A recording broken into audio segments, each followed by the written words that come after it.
Почитувани драги студенти, драги гледачи. Добре дојдовте во новото издание на емисијата Студентски пулс. Како и претходните изданија, каде што ни гостуваат деканите на факултетите, на повеќето факултетски единици науки и председателите на факултетските студентски собранија, деска заедно со мене во студиото се Филозофски факултет, односно деканот на Филозофски факултет, професор доктор Оливер Бакрески и председателот на факултетското студентско собрание Александар Буцевски. Добар ден и добре ми дојдовте. Како сте за почеток? Добар ден. И многу пријатно во ова студио. Со најголемо задоволство. Баш ми е мило, Александар. Задоволството е наше да сме тука. Така. За почеток веќе започнеме со деканот и со професорот Оливер. Знаеме и свесни сме дека столбот на општествените науки ни представува Филозофскиот факултет. Што всушност представува Филозофски факултет? Благодарам ви, во право сте, навистина Филозофскиот факултет е столбот на општествените и хуманистичките науки во нашата држава. Една своевидна ризница врз основа на кој се гради македонското образование. И можам да потенцирам со право дека Филозофскиот факултет денеска е повеќе од образовна установа, бидејќи во него се генерираат идеи, се развиваат одредени концепти и така натаму. И навистина Филозофскиот факултет со право се говори дека условно би рекол дека е светилник на хуманистичките и општествените науки, бидејќи тоа го докажа и го покажа сите овие години наназад. Минатата година ние одбележавме и 105 години од постоењето на Филозофскиот факултет во Скопје. Така, професоре, за почеток исто така сакам да ве прашам и што всушност ве мотивираше да се посветите на општествените науки? Па, еден од главните мотиви да се фокусирам на прашањата и се што е во интерес на општествените науки.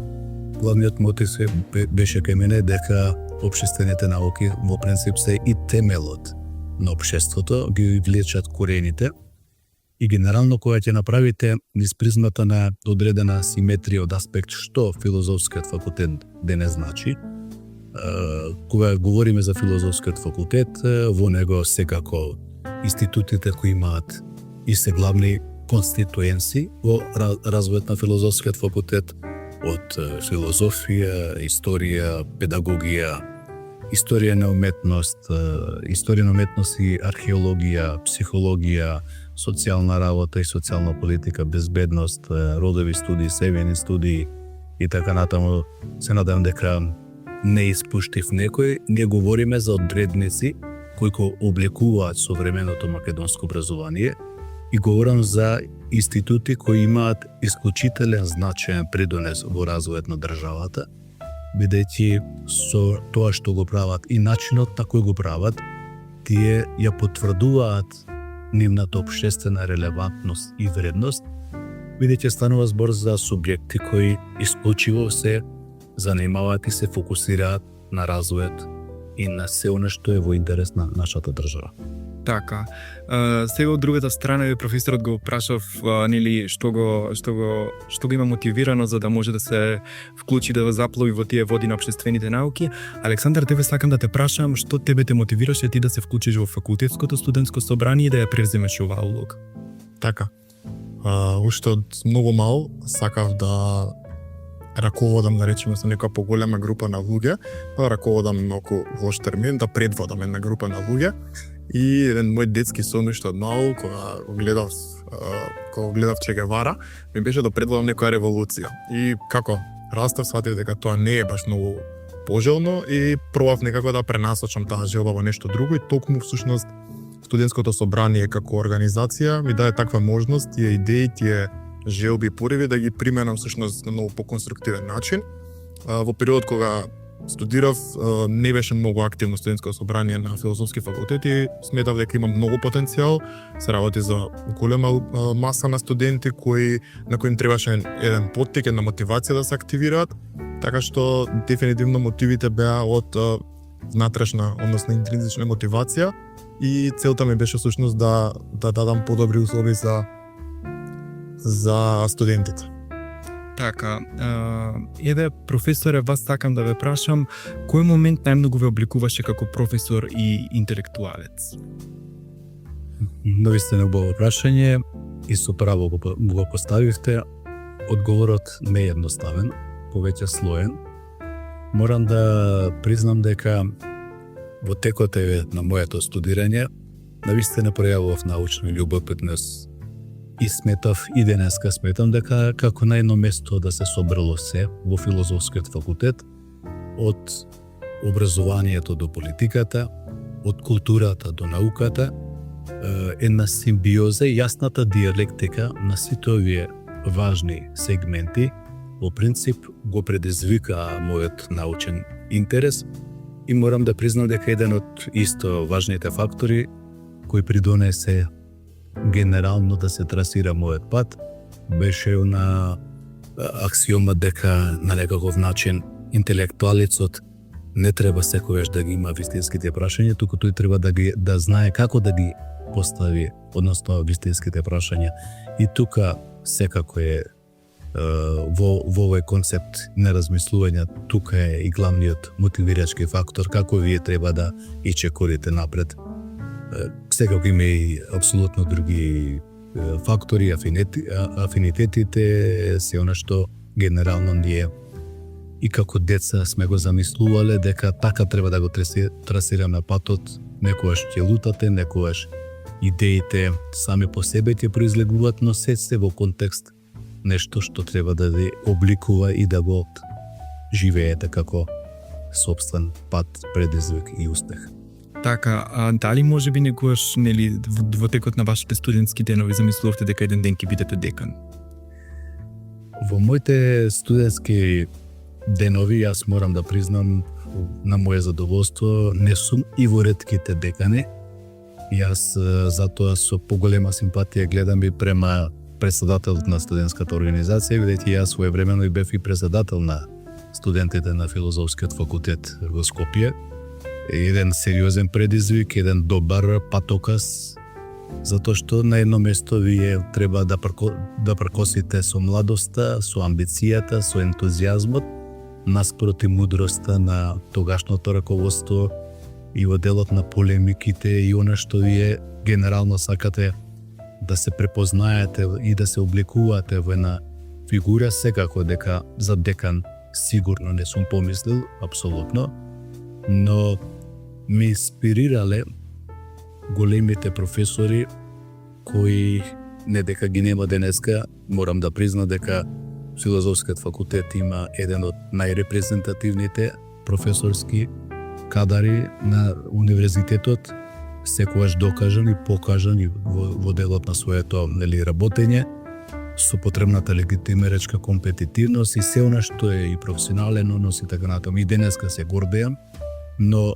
кога правам паралела во тој период, бидејќи бевме млади, со многу енергија и ентузијазам, многу често се воодушевував на дискусиите кои ги правеа повозрастните професори и можеби тогаш се го поставува прашањето дали јас можам вакви ставови да градам и вакав, ова речи, го пристап да имам на гледање на работите. Навистина беше тоа еден сериозен предизвик, бидејќи и колегата Буцевски знае членството во и активното партиципирање во студентската организација би овозможува најдиректно да бидете во делот на телата кои управуваат со факултетот и многу се важни дискусиите. Тоа не можете да го гледате од позиција на студент, но во делот на, ако сте во рамките на студентското движење, со вашиот активен придонес, вие ги гледате и процесите и ќе ја видите условно едно што она што го работите низ призмата на вашето студирање, но многу е поразлично со какви проблеми се соочуваат и менеджментот во работата и така натаму. И тогаш ќе видите дека не е тоа толку едноставно, затоа треба напор, енергија, знаење, искуство и да се влези во тој процес. Навистина треба да се има еден поголем, зборувам, придонес за да се возможи процесите да ги движите се во интерес на студентите. Така, професоре. Еве, Александар, професорот спомна дека тој во негово време тој бил председател и ги водел студентите и бил на еден начин глас на студентите. Што значи, еве, за тебе да се биде глас на студентите? Така, исклучително задоволство и чест е да се биде председател на студентско собрање на Филозофски факултет, бидејќи од како што спомна и деканот, тука произлегуваат многу идеи, многу движења, многу различни интелектуалци произлегуваат од филозофскиот факултет и довербата всушност која даваат студентите на председателот е навистина одговорност која можам да кажам дека со гордост ја носам, да се биде глас на студентите и предизвик воедно, не само задоволство, бидејќи треба барем јас се трудам да ги слушнам сите студенти, да сум активен на што е можно повеќе полиња, особено што филозофскиот факултет сочинат од 13 институти обединува многу различни профили на луѓе, обединува профили на студенти со различни интереси и дури на ликува на еден мини универзитет и кога ќе се спојат толку студенти со различни интереси, различни звања, различни предизвици се јавуваат, така што би рекол дека и задоволство, но е и предизвик. Мислам дека баш тука и лежи умешноста и бенефитот како еден студентски лидер на вака голем факултет е всушност во запознавањето на многу луѓе, запознавањето на различни типови на луѓе и на некој начин менаџирањето со сите тие предизвици е нешто што, како што каже деканот, не може да се научи со гледање, туку мора да се научи директно како кој ќе се најдеме во таа позиција. Така. Професоре, нели спомнавме, ве прашав дали некојаш сте замислувале да бидете декан на филозофски факултет конкретно. Сега сакам да ве прашам од денешна перспектива и денешната позиција на која што се наоѓате, што значи за вас да се биде декан на филозофски факултет? За мене лично да се биде декан на филозофскиот факултет истовремено значи и чест, значи и одговорност, но и една доверба која е дадена да се служи за интересите на филозофскиот факултет во Скопје, особено на институција која има најголема традиција во државата.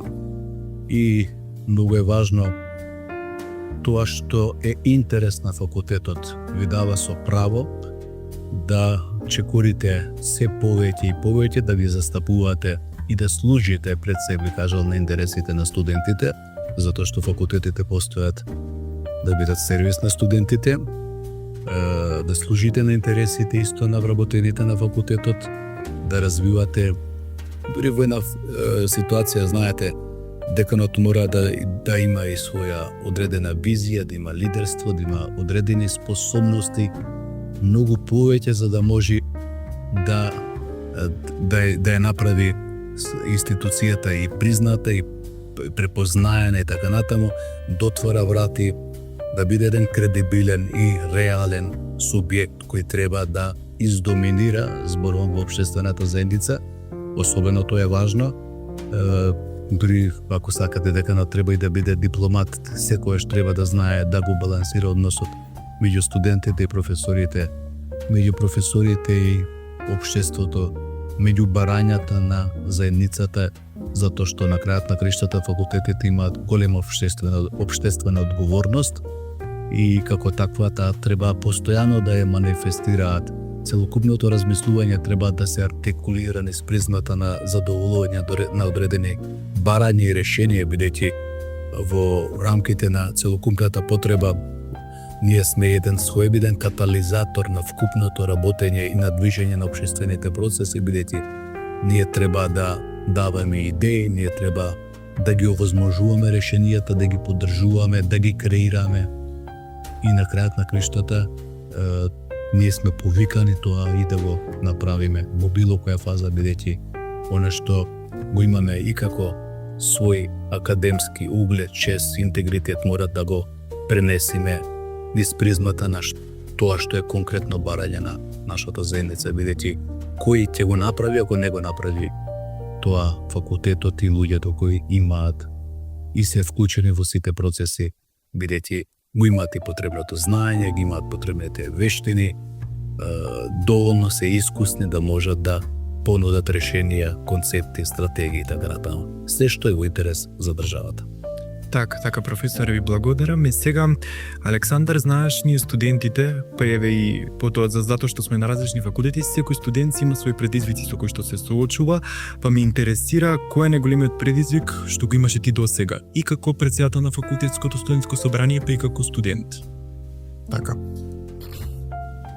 Мислам дека еден генерален предизвик со кој сите студенти се соочивме беше трагедијата која се случи во дискотеката Пулс. Тоа беше еден период каде што прво, нормално таков настан не може да се предвиди, не фати сите неспремни и јас во тој период како претседател на студентското собрание бев директно вклучен во помагањето на студентите, како од позиција на еден психолог бев вклучен во поддршката на студентите од психолошки аспект и во тој момент мора собствените проблеми, емоциите кои се интензивни да се потиснат, се со цел да се помогне на што е можно повеќе студенти.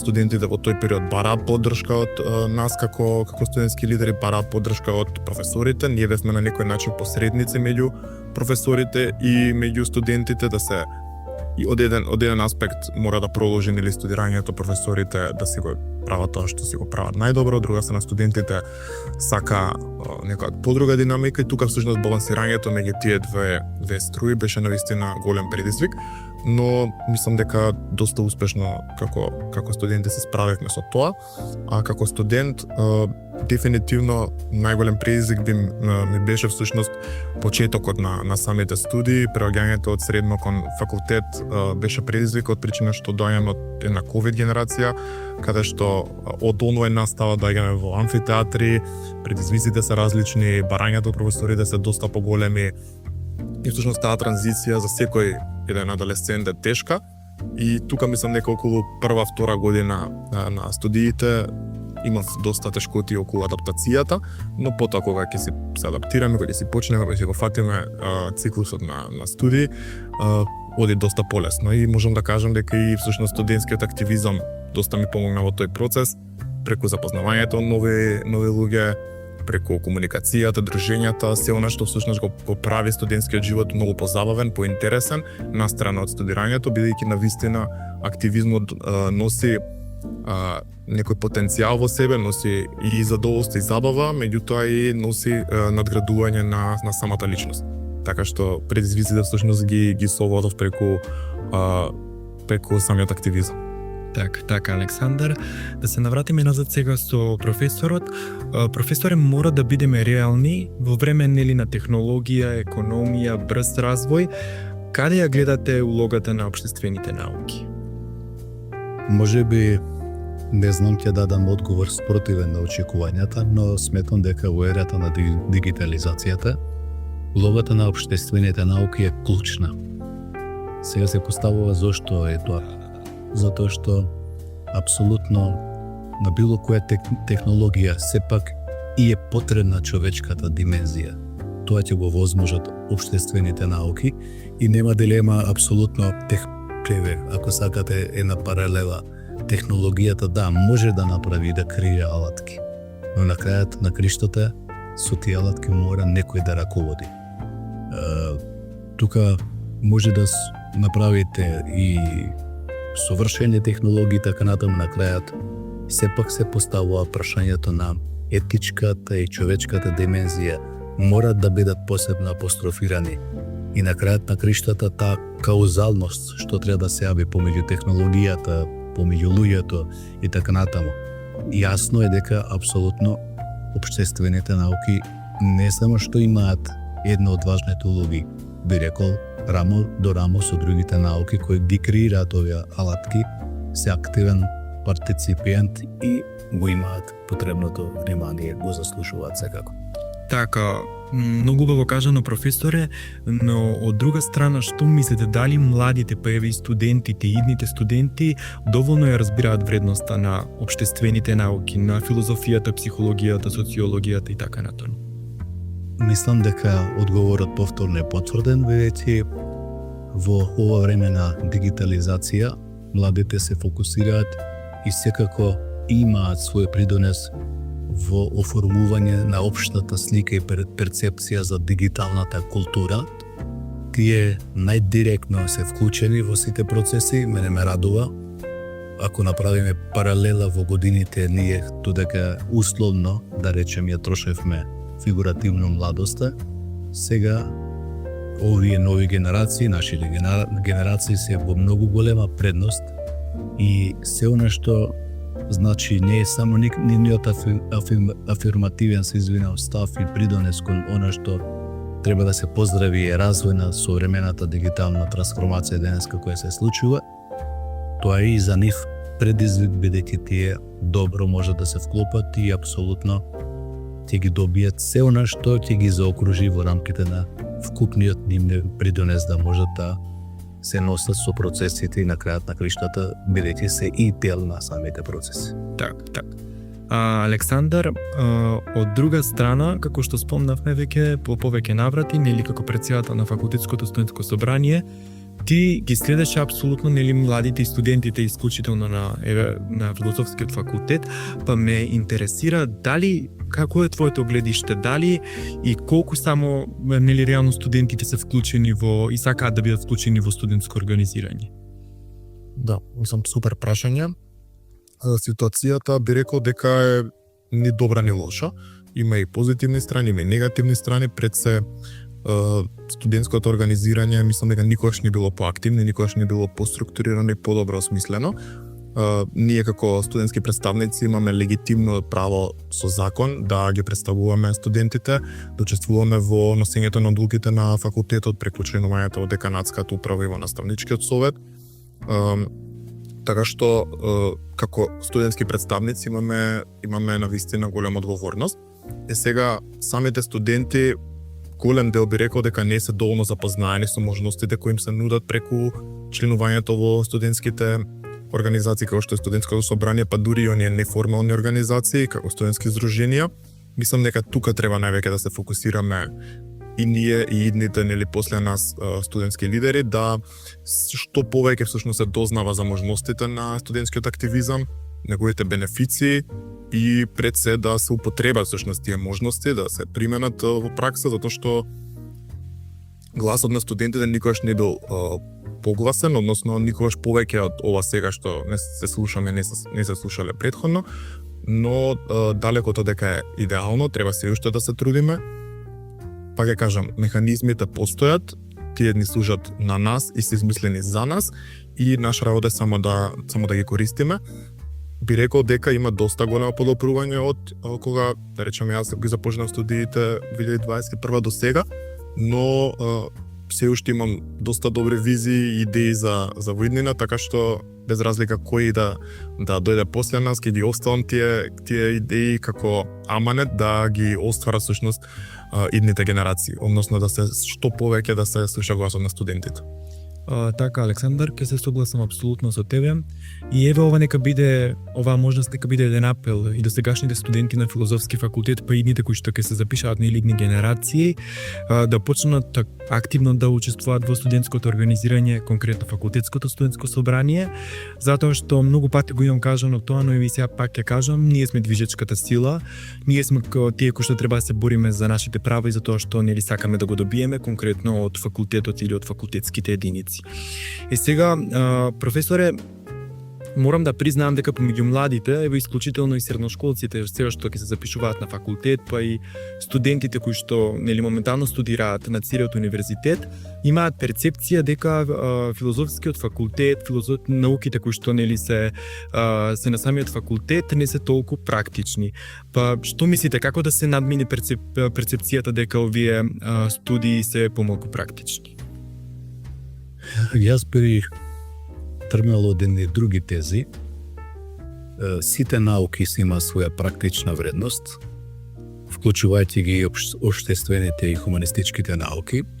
Студентите се доволно свесни кај нас и морам да ги поздравам и посебно да нагласам дека апсолутно знаат и да го направат вистинскиот избор.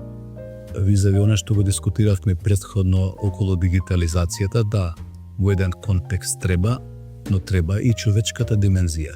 Не требаат и техничките науки, не требаат и медицинските науки, но не требаат и општествените и хуманистичките науки. Јас знам дека повеќе од јасно е дека студентите генерално знаат со што се соочуваат, ја знаат и реалната и практичната вредност на студиите. Навистина тоа ќе го потенцирам со најголемо задоволство и знаат дека општествените и хуманистичките науки не се само дисциплини, туку тоа е нешто и повеќе, затоа што со нив се создаваат и животните навики за нешто што треба да ве направи и подобар професионалец, но и подобар човек утре. Генерално, мене ме радува дека студентите, без исклучок, моето искуство, јас работам 28 години, постојано сакаат и трагаат по нови знаења. Ме радува тоа што има во одреден сегмент добро се потекнува критичкото размислување, бидејќи тоа претпоставам е еден голем предизвик да се бара нешто повеќе, да се бара нешто поразлично. Тоа и мотивира, истовремено и поттикнува, но тоа и на крајот на криштата ќе го донесе потребниот квалитет. Така, професоре, дали има доволно можности за пракси и вработување по дипломирањето или завршувањето на студиите? Практична настава, за жал, минатиот, односно се извинувам, се уште актуелниот закон не ја пропишал како законска и задолжителна обврска. Тоа беше со претходното решение така нагласено. Новиот закон сега што е во постапка, добро го има уредено тоа прашање, но и покрај законските ограничувања во овој случај би кажал, кога не ве нешто поттикнува дека мора да го направите, треба да се базирате на некоја правна регулатива, сепак и покрај тоа што законот не пропишува дека мора да има студентот еден таков вид на задолжителна обврска да се спроведува практична настава. Морам да потенцирам и овакви околности во голем дел од студентските програми на Филозофскиот факултет и во голем дел од предметните програми предвидена е практична настава и нашите студенти од повеќе од половина од институтите спроведуваат сите ние активно реализираме практична настава во институциите кои најблиску се со во делот на работењето и оно што е предизвик и за дејноста, но и оно што е сериозен императив за самите институти. Голем број на студенти ние секоја година патуваме на практична настава, можам да потенцирам сигурно повеќе од половина студентите веќе реализираат и во оваа фаза исто така реализираат практична настава. Така. И сега, Александар, сакам малце да поразговараме за тоа дали студентските представници имаат доволно мок или се ограничени. Од типот на тоа дали гласот на студентите, конкретно на Филозофски факултет, е слушнат од страна на деканатската управа и реално која е мокта, затоа што знаеме дека студентското тело, односно факултетското студентско собрание ја има таа моќ за да може некој проблем да биде решен, да реагира, па и да се потруди нели да го реши. Да, би рекол апсолутно дека барем на Филозофскиот факултет студентскиот глас е секогаш слушнат. Соработката со деканатот е навистина на едно многу високо ниво, без разлика за со каков проблем се соочуваме, секогаш работените и на факултетот и деканатската управа се спремни за дискусија, спремни за спогодба. Нормално, барањата од студентите кои доаѓаат секогаш се големи и баш во една прилика, една изјава од деканот ми остана во глава. Секогаш треба да барате повеќе, наше е да се трудиме да ви дадеме што повеќе, така што јас не сметам дека некој барање од студент е неважно или невозможно се реализира, само треба да најдеме начин како тоа би го реализирале. Дефинитивно гласот на студентите е слушнат, дали идеално, па ќе кажам, не е идеално, можеме уште подобро од ова, можеме да ги активираме сите студенти, можеме да ги активираме сите членови на факултетското студентско собрание, но колку и ние да се трудиме како представници, повторно иницијативите и проблемите со кои се соочуваат студентите треба да произлезат нели од самите студенти и затоа во оваа прилика би сакал да ги повикам сите студенти кои на било каков начин се соочуваат со некој проблем или предизвик, слободно да се обратат до мене, до било кој од студентските представници на нивните институти. Проблемот ќе биде решен најбрзо што можеме и можам да кажам дека, пак повторно ќе кажам, и мојот глас и гласот на студентите во наставничкиот совет секогаш е слушнат, барањата се нормално реализираат колку што се во можност на факултетот, но повторно ќе кажам, треба иницијативите да произлегуваат од студентите, бидејќи тие самите најдобро знаат што им е потребно и со какви предизвици се соочуваат. Така, еве како и ти што и не љупати да упатувам и јас до сите студенти на филозофски факултет, па и не само на филозофски, туку на сите факултети, доколку имаат некој проблем, треба да изреагираат кај студентските представници. Сега професоре, сакам да се надоврзаме малце на претходното прашање кога зборевме за самата практична настава и вработувањето после завршување на студиите. Како одговарате на ставот дека дипломата не гарантира работа по завршување на студиите? И ова е интересно прашање. Јас поинако би го формулирал. Би кажал, дипломата е почетна точка и не е крајната цел. Зошто тоа е така? Затоа што со право се говори дека таа може да отвори врати, нема дилема за тоа, но не може да гарантира успех. Вие не може да очекувате дека со дипломата кога ќе ја добиете и дека веќе тоа ќе го условно капитализирате во одреден успех. Успехот зависи од тоа како ќе ја користите дипломата. Дали ќе ја надоградувате со дополнително знаење, со дополнително искуство. Бидејќи сама по себе не значи ништо, не значи дека е остварена потребната цел. Ставот навистина дека дипломата не гарантира работа е точен, а тоа не значи дека во секој случај дипломата дека е безвредна. Апсолутно, дипломата е вредна, бидејќи таа е на своевидна верификација на вкупниот труд и напор што е вложен и така условно е материализиран низ она што низ призмата на целокупното 4-годишно студирање. И како дипломата е и вредна, но не може само да останете на тоа дека дипломата треба да ги отвори вратите. Апсолутно треба и вие да ја направите дополнителен чекор. Така, се согласувам апсолутно. Мора самите ние студентите да се трудиме за да можеме да успееме понатака.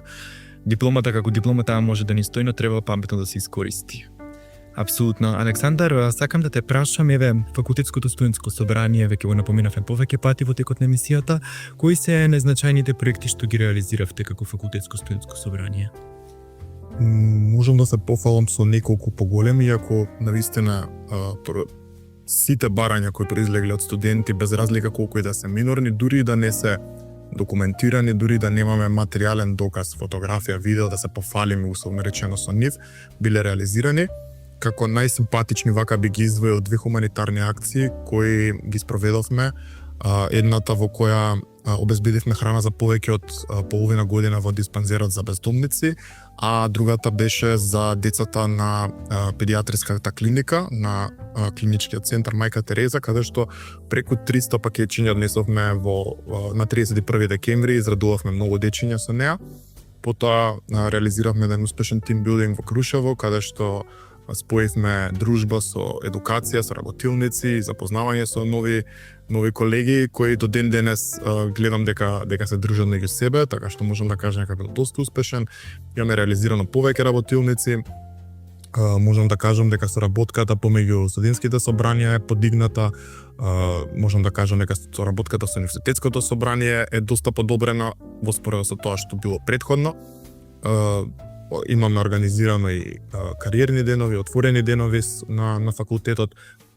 Настани на вистина има многу, континуирано се работи на тоа. Сега можам да најавам една доста голема организација, тоа е студентска научна конференција која по 4-ти пат ќе се одржи во рамките на филозофски факултет, така што ги повикувам студентите да се пријават доколку имаат научни трудови кои сакаат да ги презентираат пред други колеги, но и доколку не сакаат и само сакаат да слушаат и сакаат да се дружат повторно, има место и за нив.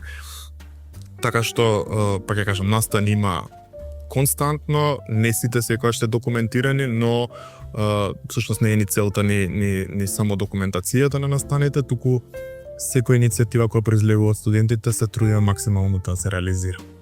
Така, исто така, факултетското студентско собрание или на филозофски факултет има свој Инстаграм профил на кој што можете да ги следат поминатите настани, изминатите и нели настаните кои што ќе следат, па така ете упатуваме апел до сите студенти, не мора да бидат студенти ни на филозофски, слободно нека го заследат Инстаграм профилот на факултетското студентско собрание на филозофски факултет.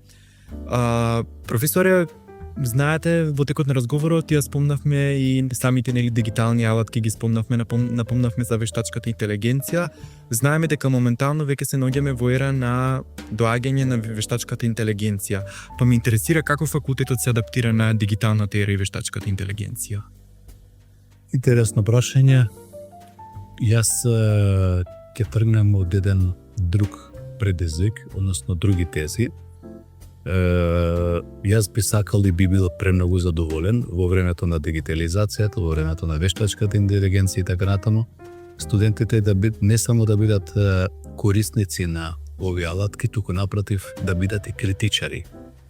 Бидејќи само така ние ќе воспоставиме одреден баланс, нема да го прифатиме нешто дека е само здраво за готово, и во такви околности ние само со еден плюс чеко што треба да го направиме, кој треба да биде на своевиден императив од аспект на тоа дека не треба се да се свати дека дојде на здраво за готово, апсолутно.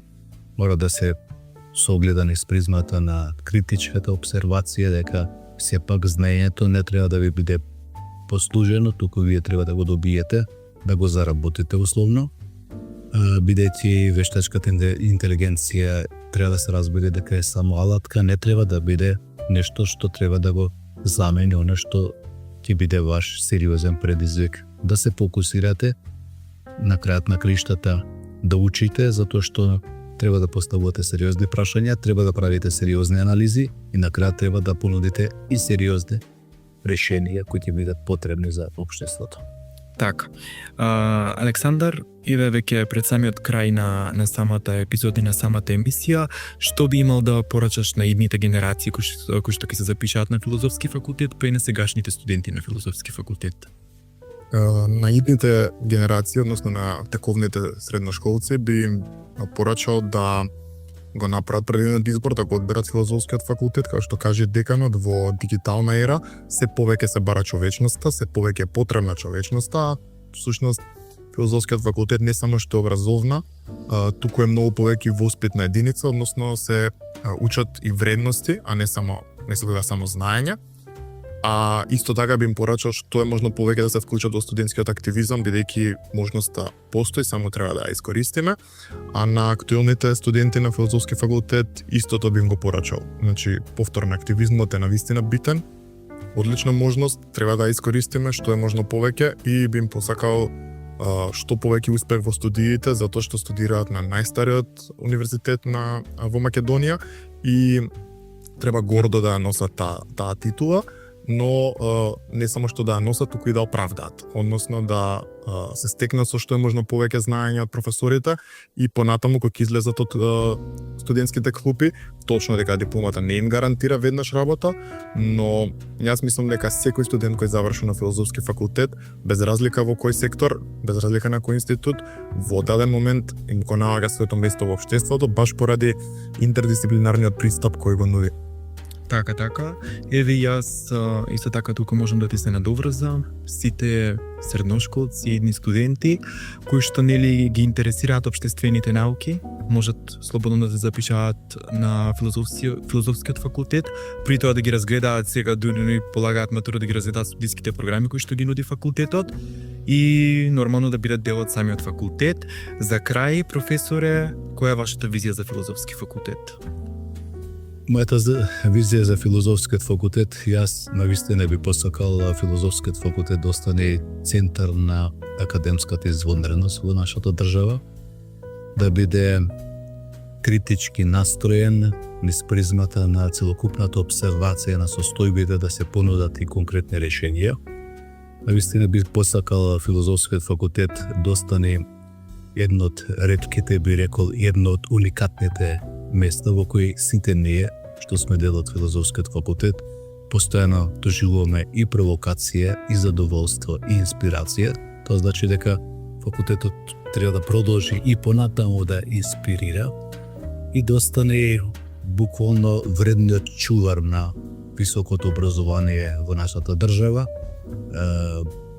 Еден од главните стожери во кои државата се развивала и ќе се развива, да продолжи да биде едно од важните места во кој ќе се оформи целокупната физиономија од аспект на она се што значи потреба и реални состојби да се анализираат и да се понудат решение за потребите на образовниот систем.